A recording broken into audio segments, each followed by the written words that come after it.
Hi friends, ನಮಸ್ತೆ. ಎಲ್ಲರಿಗೂ ರುಚಿ ಅಭಿರುಚಿ ಯೂಟ್ಯೂಬ್ ಚಾನಲ್ಗೆ ತಮಗೆಲ್ಲರಿಗೂ ಆತ್ಮೀಯವಾದಂಥ ಸ್ವಾಗತ. ಆರೆಂಜ್ ಜ್ಯೂಸ್ ಮಾಡಲು ಬೇಕಾಗಿರುವಂಥ ಸಾಮಗ್ರಿಗಳು: ಆರೆಂಜ್, ಇಲ್ಲಿ 3 ಆರೆಂಜ್ ತೊಗೊಂಡಿದ್ದೀನಿ. ಏಲಕ್ಕಿ ಪುಡಿ, ಒಣ ಶುಂಠಿ ಪುಡಿ, ಅರ್ಧ ನಿಂಬೆಹಣ್ಣು, 5 ರಿಂದ 6 ಸ್ಪೂನ್ ಸಕ್ಕರೆ, 1 ಲೋಟ ನೀರು, 1 ಲೋಟ ಹಾಲು. ಆರೆಂಜೆಲ್ಲ ಸಿಪ್ಪೆ ತೆಗೆದು ಅದಾದಮೇಲೆ ಒಳಗಡೆ ಆರೆಂಜಲ್ಲಿ ಸೀಡ್ಸ್ ಇರುತ್ತಲ್ಲ, ಅದನ್ನ ತೆಗಿಬೇಕು.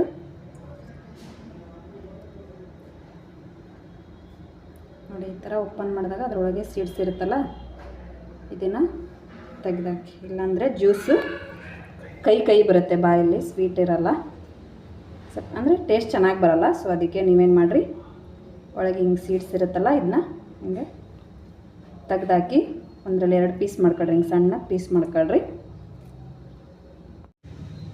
ನೋಡಿರಿ, ಈ ಥರ ಸಣ್ಣದಾಗಿ ಎಲ್ಲ ಸೀಡ್ಸ್ ತೆಗೆದು ಹೀಗೆ ಚಿಕ್ಕದಾಗಿ ಕಟ್ ಮಾಡಿ ಇಟ್ಕೊಳ್ರಿ.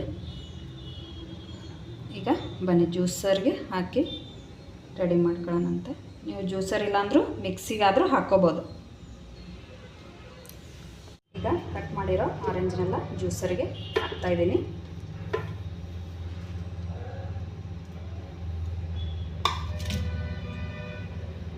ಏಲಕ್ಕಿ ಪುಡಿ,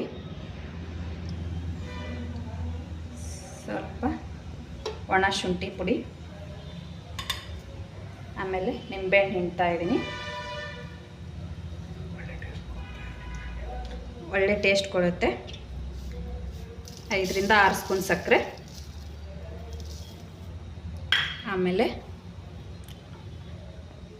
1 ಗ್ಲಾಸ್ ಹಾಲು,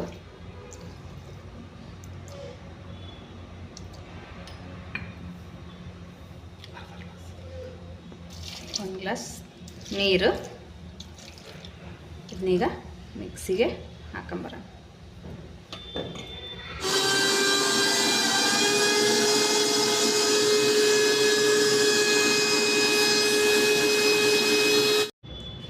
ನಮ್ಮ ಜ್ಯೂಸರಲ್ಲಿ ಆಲ್ರೆಡಿ ಸೀವಿರೋದ್ರಿಂದ ನಾನು ಡೈರೆಕ್ಟಾಗಿ ಗ್ಲಾಸ್ಗೆ ಸರ್ವ್ ಮಾಡ್ತಾಯಿದ್ದೀನಿ. ಸೋಸೋ ಅವಶ್ಯಕತೆ ಏನಿರಲ್ಲ, ಅಂದರೆ ಎಲ್ಲ ಕ್ಲೀನಾಗೇ ಬಂದುಬಿಟ್ಟಿರುತ್ತೆ. ಇದು healthy and tasty orange juice ready to taste. Video ನೋಡಿದ್ದಕ್ಕಾಗಿ ಧನ್ಯವಾದಗಳು. ಈ ವಿಡಿಯೋ ಇಷ್ಟವಾದಲ್ಲಿ ಲೈಕ್ ಮಾಡಿ, ಶೇರ್ ಮಾಡಿ, ಸಬ್ಸ್ಕ್ರೈಬ್ ಮಾಡಿ. Thank you.